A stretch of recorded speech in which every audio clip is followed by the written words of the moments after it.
mentioned before, I'm Daryl Hudson, chairperson of the University Student Conduct Board. And so we'd like to find out who else, everyone else is in the room. So we'll start with our board members and we'll go from there. So I will just call people out as I see them in the proverbial Zoom room. So maybe we can start first with Rebecca. I had to make sure there was no other Rebeccas. My name is Rebecca Jordan. I am one of the graduate student, I don't actually remember the role of the title, it's been a little bit, but I am essentially a graduate student volunteer on these proceedings. Thank you. All right, I think Nicholas is next. Hello, everyone. My name is Nicholas Armstrong. I am a third-year law student here at Washington University, and I'm happy to serve on the panel. Thank you. Next, I think I have Dane Dixon. My name is Dane Dixon. I am also a third-year law student. Thank you. Next, I've got Trish Cole. Hi, I'm Trish Cole. I'm on faculty at the Brown School and am serving as a member of the Student Advisory Board. Great, thank you. Next, we'll go to Bree Hardy. Hello, my name is Bree Hardy. I am a member of the Office of Student Conduct and Community Standards. Great, thank you. All right, and next I'll go to Elizabeth. Hi, I'm Elizabeth Walsh. I'm Associate Dean of Students at Washington University School of Law, and I'm joined by my advisor, Professor Peter Joy. Good, thank you. All right, next we have Deanna. Would you like to introduce yourself? Hi everyone, I'm Deanna Woodler-Moody with the University's Office of General Counsel. My role is to advise the chair and the panel during the course of this process. Great, thank you. And next I have Ms. Forsetti. Good afternoon all, my name is Stacey Perchetti. I am the advisor to Allison. Thank you. And then we have, last but not least, Allison. Hi, my name is Allison Brown. I am a 2L at Washington University in St. Louis School of Law. All right, and then, of course, not the last person was Hi, I'm Nicole Gore. Hi. Good afternoon, everyone. I'm Nicole Gore. I am the director of the Office of Student Conduct and Community Standards. Got it. Thank you. All right, I think that is everyone in the Zoom room. So we're here to discuss a set of charges. Ms. Brown is alleged to have violated offense numbers 2 and 3 of the Student Conduct Code, which state as follows: University Student Conduct Code 2, interfering with the rights of other members of the university community or visitors to the university to engage in educational, recreational, residential, administrative, professional, business, and activity. 4, entails stalking, hazing, engaging in domestic, dating, or interpersonal violence, or any other conduct that which harasses, threatens, or endangers the safety or health of any member of the university community or visitor to the university.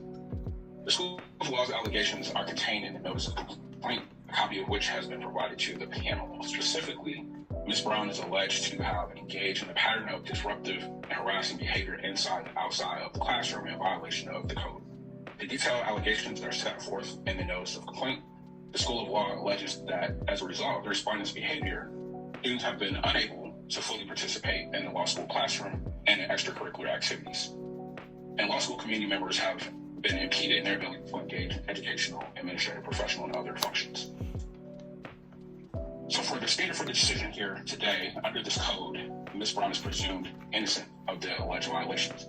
The board must find in favor of Ms. Brown unless it is persuaded on the basis of the evidence presented at the hearing that it is more than likely that Ms. Brown committed the charged offenses. The board decision is by majority vote. The hearing procedure will go as follows. There's 2 phases to the proceedings. The first, directed to determine whether a violation of the Student Conduct Code has occurred. If a violation is found, the second phase will be directing to determine the appropriate sanctions. So the hearing will be conducted as follows. Each side will be allowed to present an opening statement. First, a complaint from Dean Walsh, and then the respondent, Ms. Brown. These statements should be brief, explain the party's basic position. And I would ask that each side limit their opening statement to no more than 10 minutes. Dean Walsh, as the complainant presents her case first, Dean Walsh can then testify, call witnesses, and introduce documents. When Dean Walsh finishes questioning a witness, Ms. Brown may ask questions of the same witness. Board members may also do so. If Ms. Brown or board members ask questions, Dean Walsh may ask any new follow-up questions. When the complainant, Dean Walsh, finishes her case, Ms. Brown will then present her case in the same manner.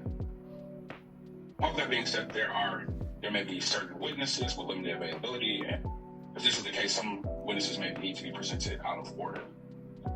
Following the evidence, the parties will be able to give brief closing statements. Summaries of their evidence and arguments, again, limited to 10 minutes. Followed by the respondent, Ms. Brown. You broke up there you just broke up there a little bit. Okay, how about now? Okay. I think I was at the following the evidence, is that right? Yeah. You were saying that the complainant goes first and then followed by the respondent. Yep, that's right. So following the closing statements, all individuals other than board members will then be excused and the board will deliberate regarding whether it's more than likely than that violation has occurred. If the board finds that none of the alleged violations are supported by a preponderance of the evidence, then the hearing is over and the charges are dismissed. If one or more violations is found, we will immediately record the sanctions phase. So during the sanctions phase, if necessary, additional evidence and arguments concerning the appropriate sanction may be presented by both parties using the same order of presentation as previously described. First the complainant, then the respondent, with each party given the opportunity to question the other's witnesses. Again, board members may also question witnesses.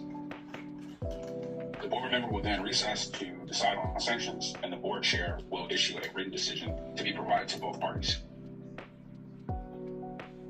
Before we begin with opening statements, I also wanted to mention that for the panel, you may have noticed that a few exhibits were intentionally left blank in the respondent's packet.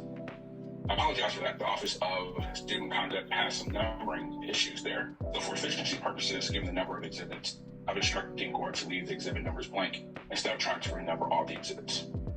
The panel should not draw any conclusions or inferences one way or the other based on the fact that there are blank exhibit pages. So now we can proceed with the opening statements. We will hear from the complainant, Dean Walsh, first. Good afternoon, members of the panel. My name is Elizabeth Walsh, and I am here on behalf of the law school, where I am employed as the Associate Dean for Student Life and Academic Services.